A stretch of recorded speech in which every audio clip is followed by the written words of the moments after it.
Agora vamos falar sobre síndrome de Down.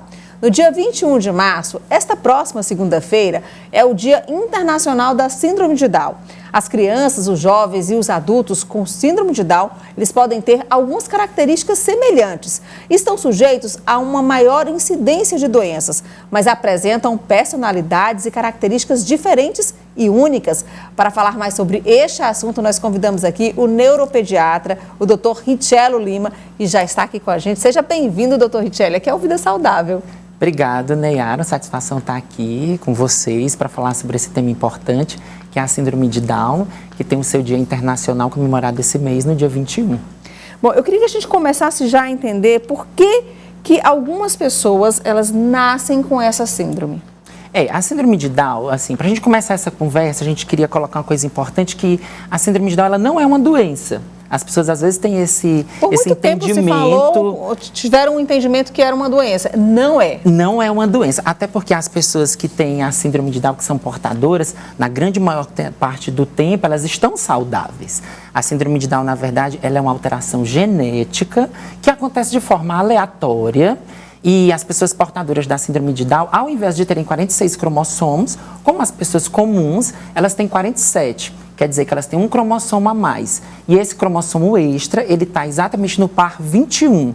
Por isso que a gente chama também a síndrome de Down de trissomia do cromossomo 21. Então a gente vai dar uma aula de biologia agora aqui. Você está vendo aquela cartela que está no ar, né? Sim. Ali está justamente mostrando os 23 pares de cromossomos. É isso? É isso. Ali na ilustração do vídeo, a gente percebe que o cromossomo 21 ele está com 3 elementos.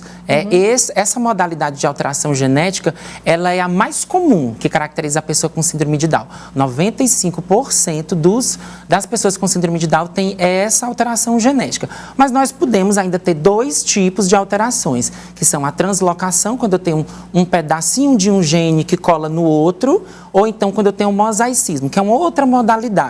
Mas 95% das pessoas portadoras de síndrome de Down, elas têm essa alteração mostrada no vídeo, com o par 21, na verdade, não sendo par, sendo um trio.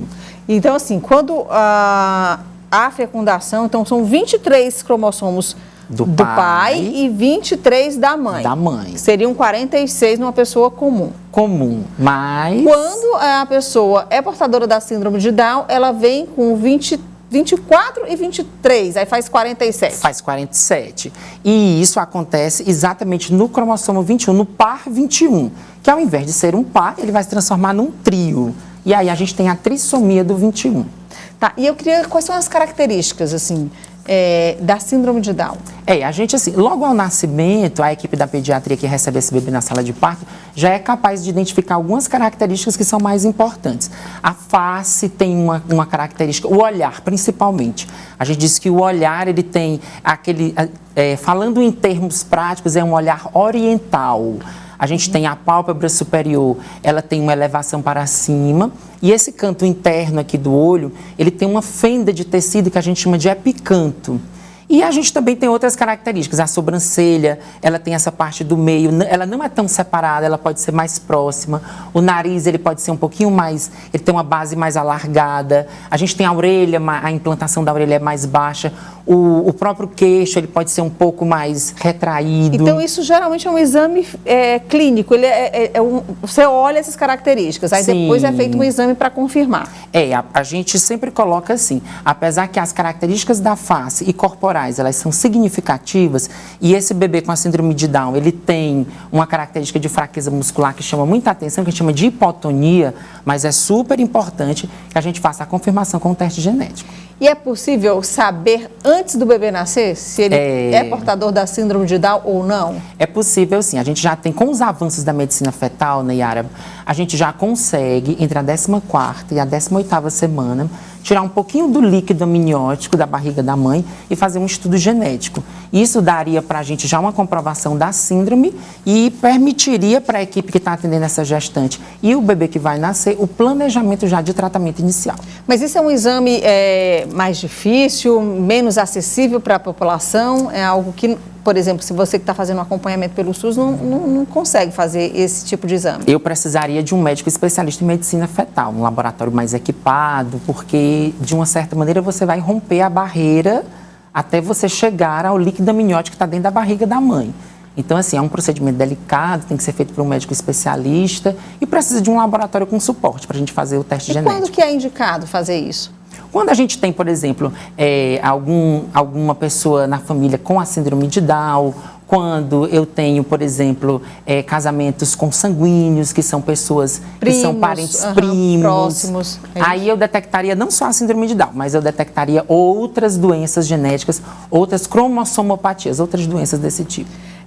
A pessoa portadora de síndrome de Down, ela é mais suscetível a ter algumas doenças? Sim. A gente tem algumas, por exemplo, as principais que a gente precisa investigar logo no primeiro momento. Doutor Richello, a gente tem até uma cartelinha dessas principais doenças. Tá. Coloca aí para facilitar aqui a nossa conversa. Você pode seguir a cartelinha se o senhor, né? No esquema que você colocou, Neara, a gente tem as disfunções da tireoide que são importantes. E a tireoide, ela é uma glândula muito nobre, ela tem muitas funções importantes no metabolismo do corpo. Então, ela deve ser avaliada. Alterações dermatológicas são importantes, alterações sanguíneas, que você pode ter alguns erros, assim, na maturação de células. O diabetes pode acontecer, os problemas gastrointestinais, né? Os espasmos epiléticos, que são...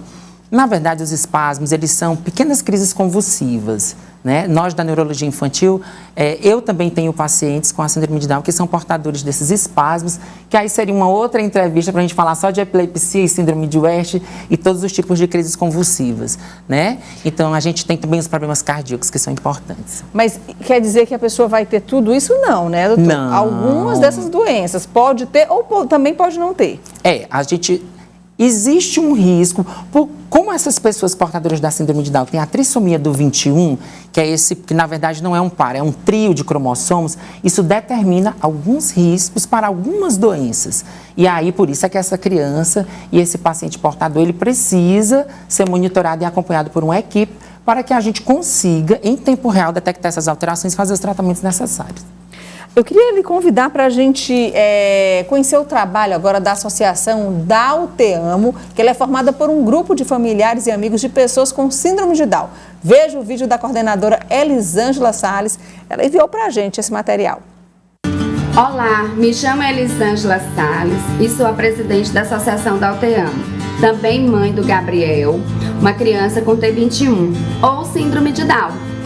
A Associação Down Te Amo, ela nasceu do desejo de mães que formaram um grupo de WhatsApp e viram a necessidade de se organizar e fundar essa associação, no intuito de desenvolver ações que favoreçam o desenvolvimento global das pessoas com T21, visando a inclusão afetiva, ampla, geral e restrita, elevando a melhoria na sua qualidade de vida, tentando alcançar aquelas famílias que não são assistidas pelo poder público por um motivo ou outro, e em geral a todas que fazem parte, levando muitas informações e lutando pelos seus direitos.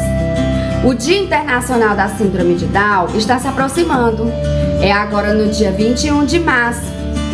Esse ano, essa mesma data, ela passa a ser reconhecida nacionalmente também. Uma grande conquista, estamos muito felizes. Esperamos assim estarmos mais incluídos nas políticas públicas em todas as esferas. É uma das datas mais importantes para todos que fazem parte da Associação Down Te Amo. Venha conhecer a nossa associação. Fica localizada na Avenida João 23, 2309, próximo ao Balão do São Cristóvão. É isso. Eu acho que esse tipo de trabalho ele é importantíssimo, né? É um trabalho acolhedor, porque a mãe, quando descobre que o filho, né, é portador da síndrome, ela deve ficar preocupada em relação ao desenvolvimento da criança, do filho, né? E a gente fica feliz, Neyara, de que cada vez mais as políticas têm evoluído no sentido de que essa criança tenha mais acesso à saúde, que ela consiga fazer os tratamentos de forma preventiva, rápida, segura e eficiente, e que ela seja incluída também como uma criança que tem todas as possibilidades de desenvolvimento para que possa escolher uma profissão, ter uma carreira. Eles também podem ter relacionamentos, que as pessoas às vezes acham que não, mas podem. Então, a gente fica muito feliz com essa inclusão, com esses trabalhos e todos os projetos envolvendo as pessoas portadoras da síndrome de Down. Bom, você deve conhecer muitas pessoas, né, que fazem parte desses movimentos, mas eu vou lhe convidar agora para a gente ver aqui o vídeo da Thaís Bittencourt. Ela é mãe do Henrique e o Henrique tem 9 meses. Vamos ver. Olá, meu nome é Thaís, eu sou mãe do Henrique de 9 meses e o Henrique tem síndrome de Down. Eu descobri a síndrome de Down do Henrique ainda na gestação e foi aí que eu pude conhecer a associação Down Te Amo. Eu fui muito bem recebida, muito bem acolhida e tive todas as informações que eu precisava naquele momento. E assim a associação faz com todas as famílias. Porque na verdade a associação ela é uma grande família que luta junto pelo mesmo propósito. É uma luta diária de inclusão da pessoa com síndrome de Down na sociedade, pela preservação dos direitos dessas pessoas. A associação também faz um trabalho maravilhoso, assistencial, para aquelas famílias mais necessitadas, com ofertas de cestas básicas, roupas.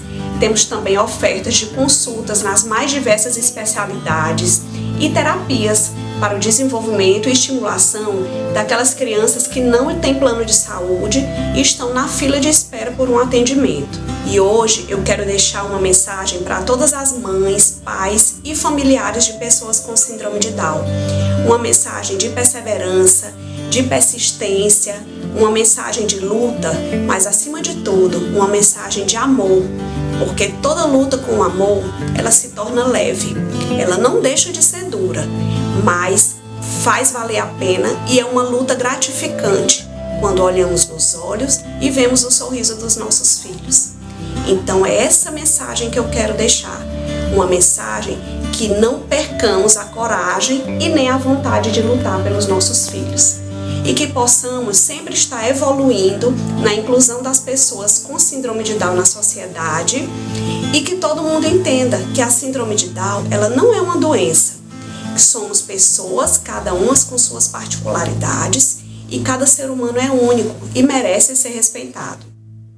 Gente, que mensagem linda, né, da Thaís. Super interessante. Toda luta com amor se torna leve. É muito bacana. É muita dedicação. O que eu tenho observado no consultório, Neyara, é quanto que esses pais são dedicados, quanto que eles acompanham, quanto que eles se preocupam. E cada vez mais essas crianças devem estar incluídas nessa rotina de vida saudável e normal. Escola normal, por exemplo? Escola convencional? Eu digo muito aos pais, que às vezes eles me perguntam, doutor Richelle, a gente precisa colocar numa escola especial? Eu digo que não, é preciso colocar numa escola comum, numa escola normal, que a gente diz. Por quê? Quando nós colocamos essa criança portadora da síndrome de Down numa escola normal, nós temos um duplo ganho, Neyara. Porque a criança portadora da síndrome de Down, ela vai ter a oportunidade de entender que aquele mundo existe e é para ela, e é de direito, e ela pode usufruir desse mundo. E a criança considerada típica, que não tem nenhuma síndrome, vai ter a oportunidade de vivenciar que existem crianças diferentes e que elas merecem ser respeitadas. É isso mesmo. A gente vai agora convidar você que está aí nos assistindo a conhecer um pouquinho também da Mariana, da Giovana, que é mãe da Mariana. Dá só uma olhada nesse vídeo. Eu sou Giovana, a mãe da Mariana. A Mariana é uma jovem de 18 anos, muito meiga, carinhosa, inteligente, curiosa e, acima de tudo, muito feliz. Ela sempre mostrou um ótimo relacionamento com as outras pessoas e ela gosta muito de conversar. A minha experiência como mãe de uma jovem Down é o que eu possa passar para as mamães e papais que descobriram ou suspeitam que o filho possa ter síndrome de Down, é que o mais importante é você dar estímulo. Você não pode limitar, você não pode super proteger, botar uma redonda. Temos que dar condições que ele possa se desenvolver o máximo que puder. Aqui em Teresina temos uma associação, a Associação Down Teresina Te Amo, que tem dado muito suporte, tanto para mim, como para minha filha, e como para outros pais, né? Bom, doutor Richelle, eu estava vendo aí o depoimento da Giovana. Sim. Mãe, né, já tem essa característica de querer colocar os filhos numa redoma, né? E quando você tem um filho portador de síndrome de Down, eu imagino que a mãe quer mais ainda colocar numa redoma. Isso não deve acontecer, né? Segundo a Giovana, né? Eu tô falando pela experiência da Giovana também. Não, você tem razão. No geral, as mães já protegem muito os filhos. Quando esse filho é portador de uma síndrome, essa proteção pode ser ainda maior. Mas o que eu tenho explicado no consultório é que os filhos, na verdade, não são exatamente uma continuidade nossa. Então, eles têm que ter autonomia, eles têm que ter independência, eles têm que ter boas opiniões, eles vão escolher a carreira, a música que querem ouvir, as pessoas que vão se relacionar. Então, a gente precisa dar esse suporte adequado para que eles sejam pessoas com autonomia. Sejam eles crianças típicas ou consideradas normais, ou sejam elas crianças portadoras da síndrome de Down. Ok, então, muitíssimo obrigada aqui pela sua participação, para a gente trazer esse tema, um tema tão importante, né, para a sociedade, entender um pouco mais sobre essa síndrome, sobre essas pessoas que têm esse cromossomo aí, 21, né? 21, a trissomia do 21. Trissomia do 21. Não é doença, gente, é uma síndrome. Eu que agradeço a oportunidade, sempre à disposição. Tá bom, então. Obrigada, viu, doutor? Claro.